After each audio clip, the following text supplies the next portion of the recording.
Mustang, abandoned at birth, and a 15-year-old girl who chose to do the impossible. When Charlie Johnson stumbled upon the dying foal alone in the unforgiving wilderness of Wyoming, she made a decision that would change everything. Experts said he wouldn't survive the night. Others warned, even if he does, you'll never tame a wild Mustang. But what happened next stunned everyone, even the seasoned government agents who later tried to take him away.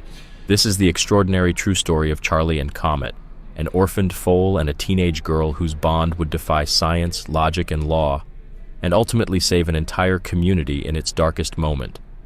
Because when the world stood on the edge, this wild-born horse did something no domesticated animal ever could.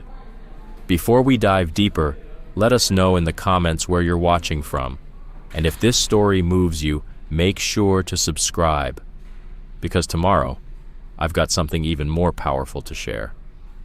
Now, imagine the Wyoming plains, winds howling, dust swirling beneath the pounding hooves of a wild Mustang herd as they race through the valley.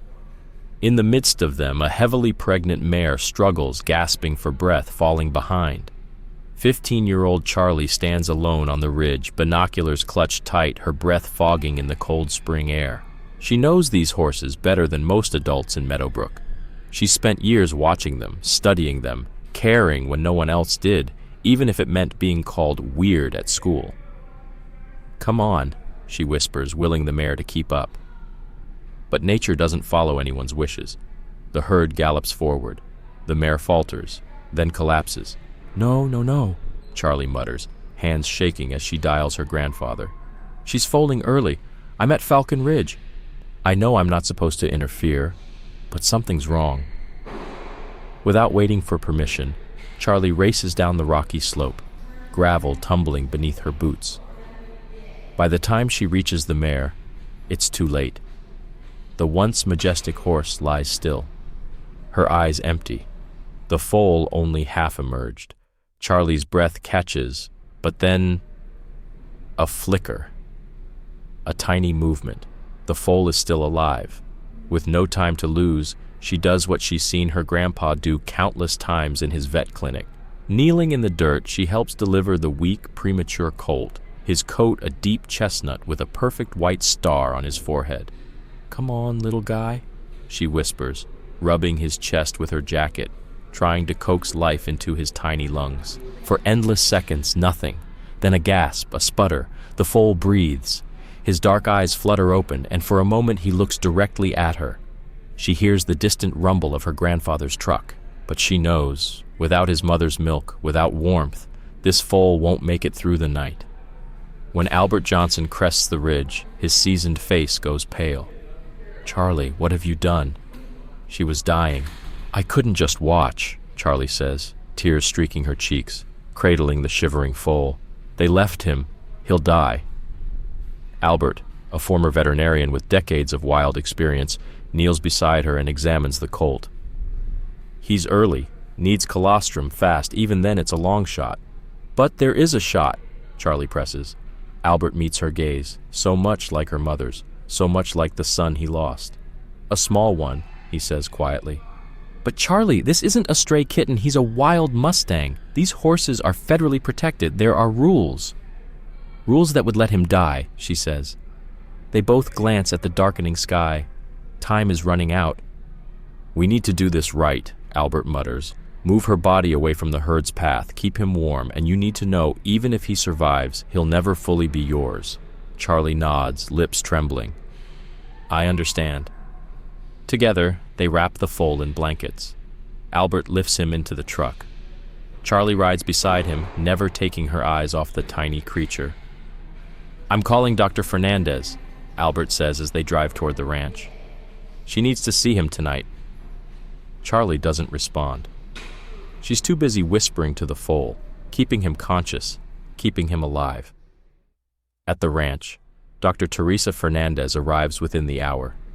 The kitchen is silent as she gently examines the fragile colt, now lying still on a pile of warm blankets. Her face is grave. "He's severely compromised," she begins. But that's just the beginning, because what this wild foal would become, no one saw coming. He's underweight, hypothermic, Dr. Fernandez says quietly as she prepares an IV line. Lung development is minimal. I've seen domestic foals in better shape not make it through the night. Charlie doesn't flinch. But you've also seen some survive, right? She asks, hopeful. The veterinarian gives her a gentle, knowing look. Charlie, I need you to be prepared. The odds aren't in his favor. I'm not asking about odds, Charlie says, her voice steady. I'm asking if it's possible. Dr. Fernandez sighs. Yes, it's possible. But even if he survives, you need to understand, this is a wild Mustang. They don't tame like barn-raised horses. Their spirit is different. I'm not trying to break his spirit, Charlie whispers. I just want to give him a chance to live. Without another word, doctor. Fernandez gets to work, administering fluids and antibiotics, showing Charlie and Albert how to tube feed the foal with a colostrum substitute. The night stretches out ahead of them, uncertain and fragile. I'll be back in the morning, she says as she packs up.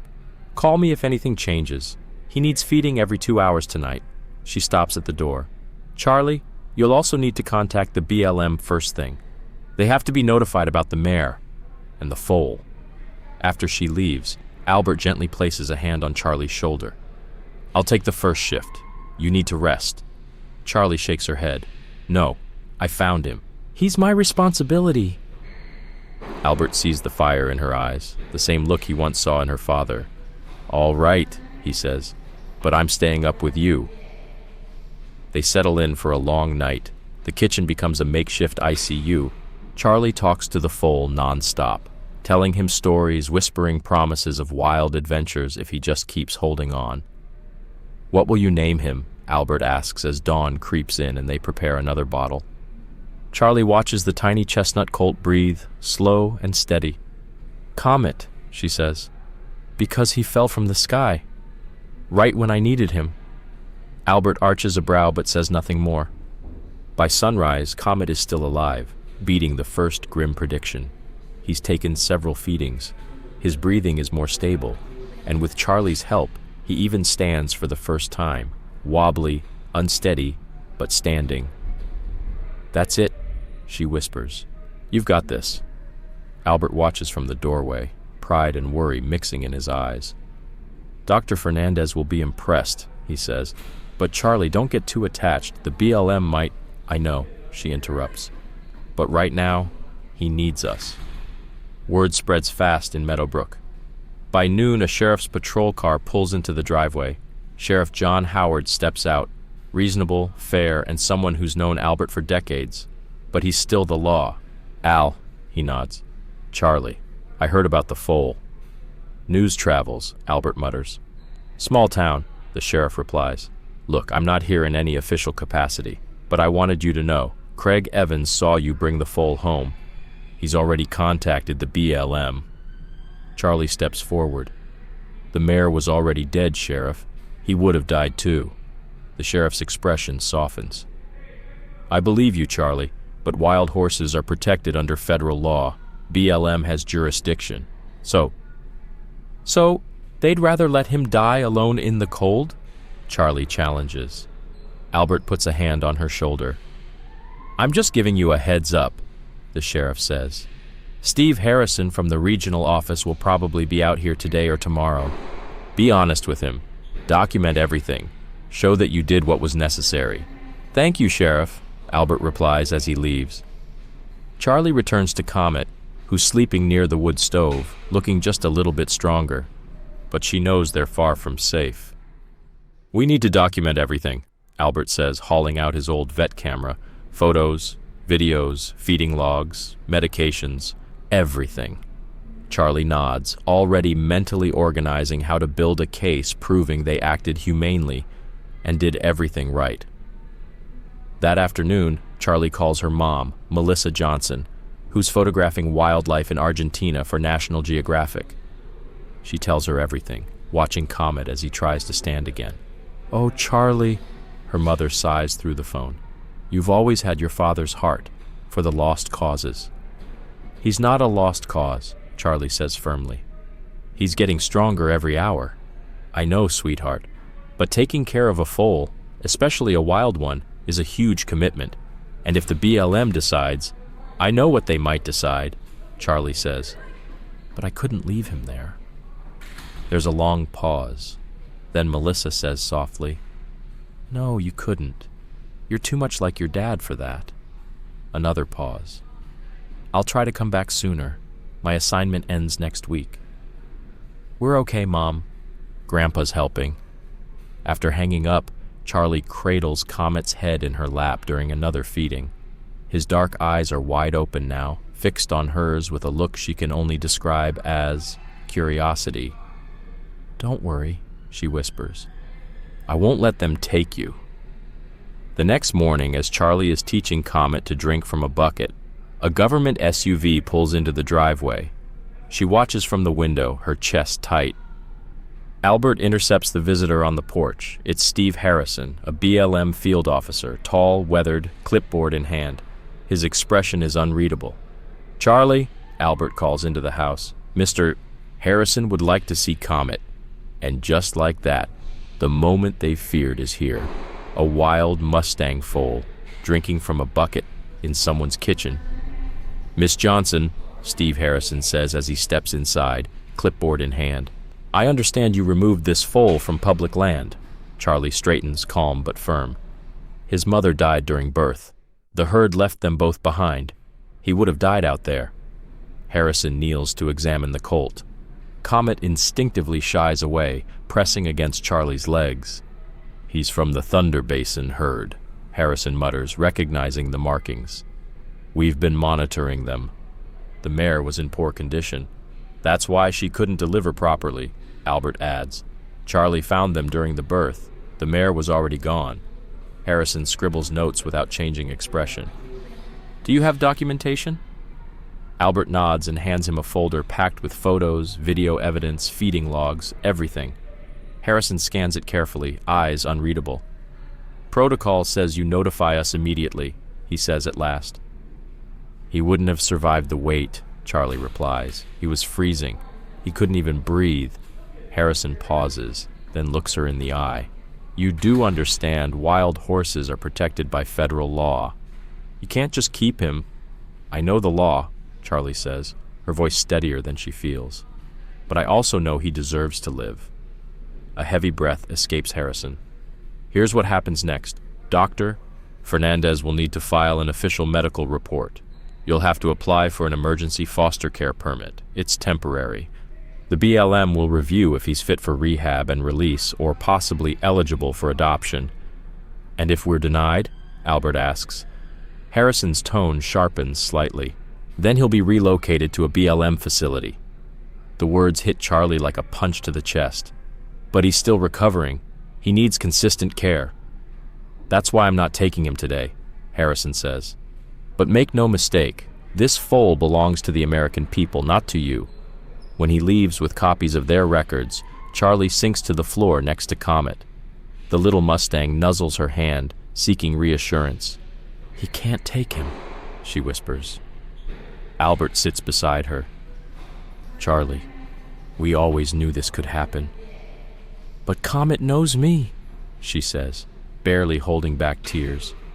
He trusts me. That might be what saves him, Albert says quietly. If we can prove you're his best shot at rehabilitation, we might get approved. Charlie looks at Comet, now curled up against her side. What if that's not enough? Albert doesn't have an answer.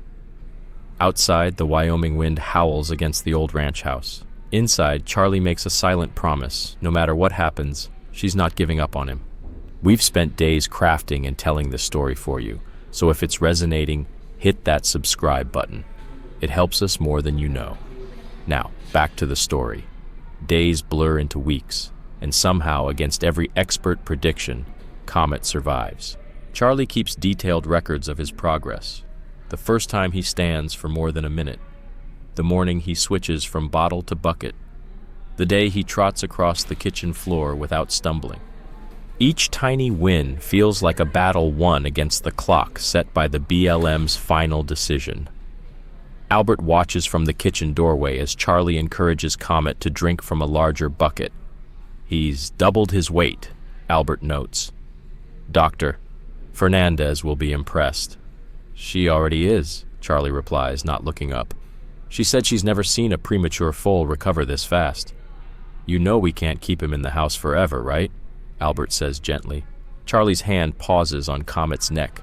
The foal is nearly 3 times the size he was the day she found him, his once fragile legs now stronger, his chestnut coat gleaming. I know, she admits, but it's still too cold in the barn at night. Albert sighs. Charlie, I've been thinking, maybe we should prepare for the possibility that... Don't say it, she cuts in, her voice tight. We're doing everything right. The application is solid. Dr. Fernandez is backing us. I'm just saying.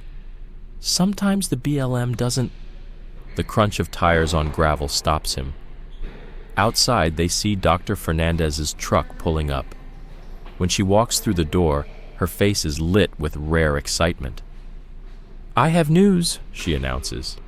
She kneels immediately to greet Comet, who nibbles curiously at her stethoscope. Amazing progress, she murmurs, running her hands along his legs and chest. I've never seen anything like it. What's the news? Charlie asks. Dr. Fernandez straightens. I spoke with Steve Harrison yesterday. Your foster application is being reviewed personally by Director Judith Spencer. Albert's eyebrows lift. Is that good or bad? It could be very good, Dr. Fernandez replies. Spencer's been pushing for more progressive rehab programs for orphaned foals, and she's interested in your case, specifically. Mine? Charlie blinks, surprised. Your documentation is excellent, and the bond you formed with Comet? It's rare. Harrison even mentioned Spencer might come evaluate the situation herself. Charlie's heart skips. When? Possibly next week, Dr. Fernandez says. But her voice turns serious.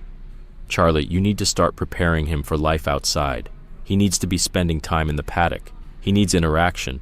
He needs to learn how to be a horse again. The more he starts acting like a regular, healthy foal, Dr. Fernandez says, especially around your grandfather's horse, the better your chances. Charlie nods, though just the thought of Comet leaving the safety of the house makes her chest tighten with worry. I'll start today, she promises. Dr. Fernandez smiles. That's not all. I've asked Professor Thomas Green from the University of Wyoming to take a look at Comet's case. He's a leading expert in wild horse behavior and rehab. He's very interested in what you're doing. My approach? Charlie asks, confused. The way you've bonded with him, without breaking his spirit, the vet explains. It's rare, Charlie. Most rehabilitation efforts with wild Mustangs involve more conventional training. Yours is different. After Dr. Fernandez leaves, Charlie gently leads Comet to the front door. He's only ever been outside for quick bathroom breaks in a fenced corner of the yard. Now, standing at the threshold, he hesitates. His nostrils flare, overwhelmed by the new scents and sounds. It's okay, Charlie whispers. Just one step at a time. He places a hoof outside, then instantly pulls back, hiding against her legs. He's afraid, Albert says from behind. He just needs time, Charlie replies, her hand stroking Comet's neck. We're not rushing anything! After a few more minutes of gentle encouragement, Comet slowly ventures onto the porch. His ears twitch, tail swishing with anxiety. But he follows Charlie, step by step, toward the small paddock near the barn, where Duke, Albert's old quarter horse, stands watching with calm curiosity. You think Duke will accept him? Charlie asks. Albert nods. Duke's good with youngsters. Might be exactly what Comet needs, another horse to show him how to be a horse. To Charlie's relief, the introduction goes smoother than expected. Duke walks over to the fence, nickering softly. Comet hides behind Charlie at first, but curiosity starts to beat out fear. By late afternoon, he's mirroring Duke's movements, grazing along the fence line beside him. See that? Albert points. He's learning already. Charlie watches with a bittersweet feeling. Every step Comet takes toward normal horse behavior is also a step away from the deep dependence he's had on her. That night, for the first time, Charlie prepares a stall in the barn just for him. She adds thick bedding, sets up a heat lamp, and even brings out his favorite blanket from the house. "It's just across the yard," she assures him, gently stroking the white star on his forehead. "I'll come check on you tonight." Leaving him is harder than she expected. When she steps away, Comet whinnies softly, the sound following her all the way to the porch. "He'll be okay," Albert says gently, though the concern in his voice betrays his doubt. "He needs to learn independence." Charlie barely sleeps that night. She gets up every 2 hours to check on him, and each time, Comet is standing alert in his stall, eyes locked on the door like he's been waiting just for her. By morning, Charlie is exhausted, but Comet has made it through the night alone. It's a small victory, but it feels enormous. Over the next few days, a new rhythm forms. Comet spends his mornings in the paddock with Duke, building strength and learning how to behave like a horse. Afternoons are for what Charlie calls education. Gentle, careful exercises to help him overcome fear and build trust with the world around him. Word spreads through Meadowbrook about the orphaned Mustang. Some neighbors, like Margaret Palmer from the feed store, stop by with hay and encouragement. "My father used to tell stories about gentling wild Mustangs," she says, watching Comet from the fence. "Said you could always see it in their eyes. They knew more than the others." Not everyone is as supportive. Craig Evans, whose ranch borders the Johnsons, makes his opinion loud and clear. "Wild horses are pests," he says at the diner. "They compete with cattle, tear up fences. That Johnson girl's wasting her time. The BLM should have taken it already." His daughter, Madeline, older than Charlie and nothing like her, rolls her eyes behind his back. Later that week, Madeline corners Charlie outside the feed store. "Is it true?" she asks. "You're raising a wild Mustang in your house?" "He's in the barn now," Charlie corrects. "But yeah, I rescued him after his mom died." Madeline's face is unreadable. "My dad says wild horses can't be tamed." "I'm not trying to tame him," Charlie says simply. "I'm trying to give him a life." Madeline seems to weigh that. "Can I see him sometime?" Charlie is caught off guard. Madeline Evans had never shown interest in anything Charlie did. They weren't even in the same universe at school. "Sure," Charlie says before she even thinks about it. "Come whenever you want." That Saturday, Charlie spots Madeline's bike leaning against the fence. The rancher's daughter stands awkwardly in the yard, dressed in spotless designer jeans and pristine boots. "I didn't think you'd actually come," Charlie admits. Madeline shrugs. "Dad's at a cattleman's meeting. Thought I'd see what the fuss was about." Charlie leads her to the paddock where Comet is trotting in wide circles around Duke, who tolerates him with stoic patience. "He's smaller than I expected," Madeline says. "He was premature," Charlie explains, "but he's catching up fast." They watch in silence for a moment. "Can I touch him?" Madeline asks. Charlie hesitates. Comet is still nervous around new people. "Let's see if he'll come to you," she says. "Follow my lead. Slow, low movements. Don't look straight at him." To Charlie's surprise, Comet responds almost immediately. Comet stretches his neck, sniffing cautiously at Madeline's outstretched hand. Charlie watches in surprise. "He likes you," she says, not bothering to hide her shock. For once, Madeline's carefully guarded expression softens. She smiles, a real one, as Comet lets her stroke his neck. He's so soft. In that small moment, something shifts between the two girls. It's not quite friendship, but it's a start, a bridge across the silent divide that's always stood between them. "My dad doesn't get it," Madeline says suddenly, eyes still on Comet. "Wild horses. He just sees them as competition for grazing." Charlie nods slowly. A lot of ranchers feel that way. But they were here first, weren't they? Long before cattle. "Before us." There's a rare thoughtfulness in Madeline's voice. "Yeah," she says. "They were." A truck pulls up, tires crunching on gravel. Albert steps out of the barn, wiping his hands on a rag. "Charlie," he calls. "Professor Green's here." The man who climbs out of the university vehicle isn't what Charlie expected. Professor Thomas Green is younger, sharper, with a kind of focused energy in his eyes that instantly lock onto Comet in the paddock. The famous orphaned Mustang, he says, smiling. And his rescuer. He offers Charlie a handshake. Thomas Green. Your vet speaks very highly of you. Charlie shakes his hand nervously. Dr. Fernandez said you're an expert in wild horse behavior. I've spent 15 years studying them, he replies. But I've never come across a case quite like yours. Mind if I observe him for a bit? For the next hour, Professor Green watches Comet, how he moves with Duke, how he responds to Charlie, and surprisingly, how he doesn't shy away from Madeline. She stays the whole time, quiet, curious. Green occasionally jots notes, asks about Comet's routines, his behavior, his progress. What's most fascinating, he finally says, is how he's kept so many of his natural instincts while forming such a strong bond with humans. Usually it's one or the other. Is that a good thing? Charlie asks, her voice tight with hope. It's rare, Green admits, but from a rehabilitation standpoint, it could be very valuable. The ideal scenario is preserving wild behaviors while allowing just enough trust for safe human interaction. He pauses. I'd like to document his progress, if you're willing. It could help other orphaned foals down the line. Charlie's heart lifts. If he thinks Comet's case is special, maybe the BLM will too.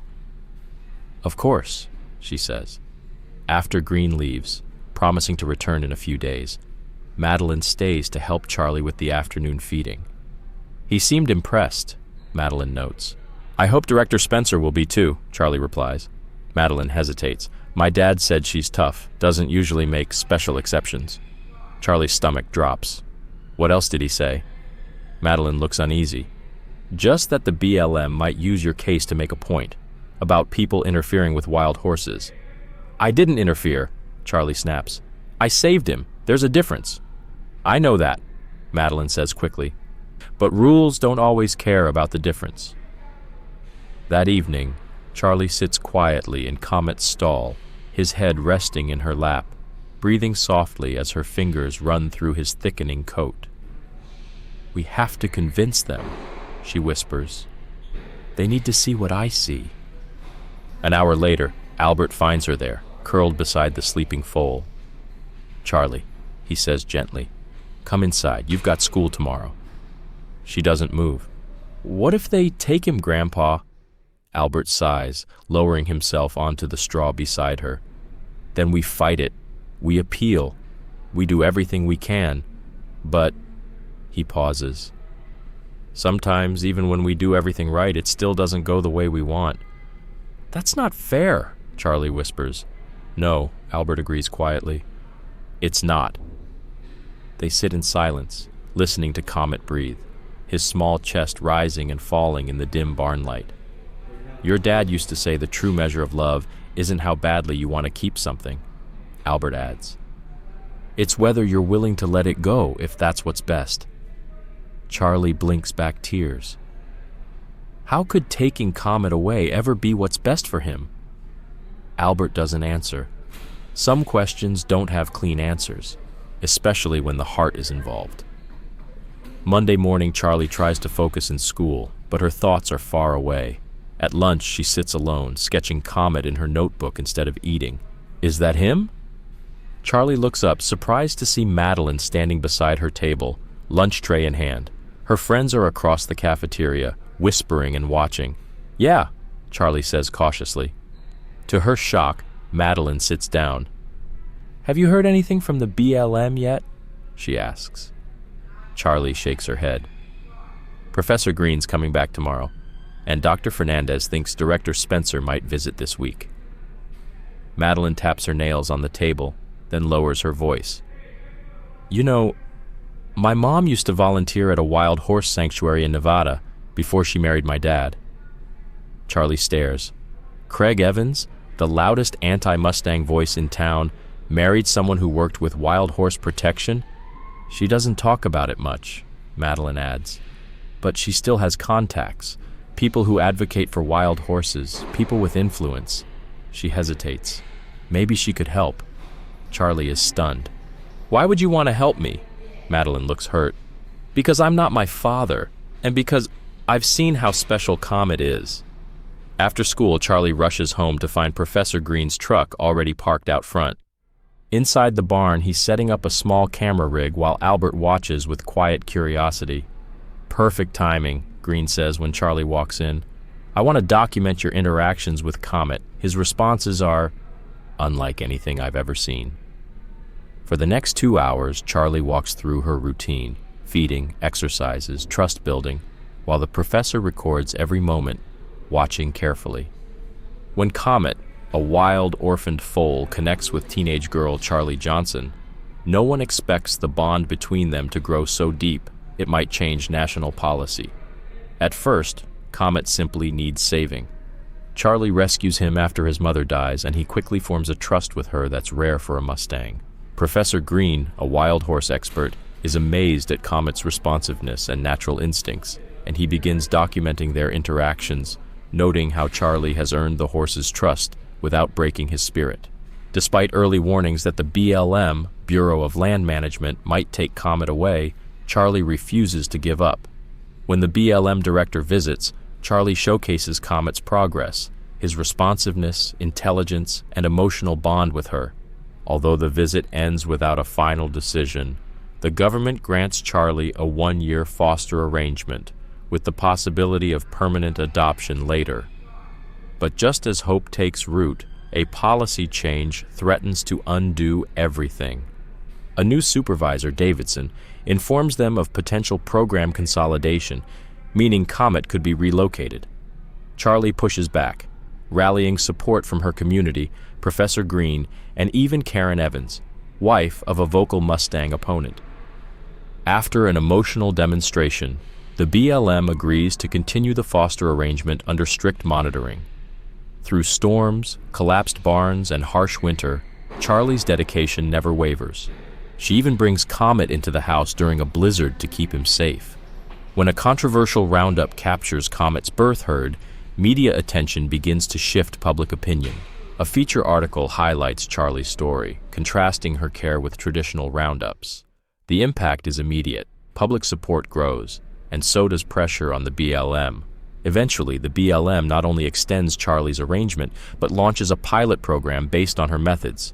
She and Professor Green train handlers, and Comet helps rehabilitate new foals through his calming presence. Together, they form the Meadowbrook Mustang Rehabilitation Center, now the model for programs across the West. At a public demonstration, Comet shows that trust, not force, leads to true progress. The BLM sees it too. Director Spencer hints that adoption is likely. The final test comes when Comet is brought to a release site with his birth herd. Everyone holds their breath, but he chooses to stay by Charlie's side. A year later, Charlie stands at the center of a national movement. 5 new rehabilitation centers are opening using what's now called the Johnson method. And Comet, once a fragile orphan, is now a symbol of what's possible when compassion leads the way. Together, Charlie and Comet have proven that wild horses aren't problems to manage. They're partners with wisdom to share. And sometimes all it takes to change the world is one girl who couldn't walk away from a horse that needed help.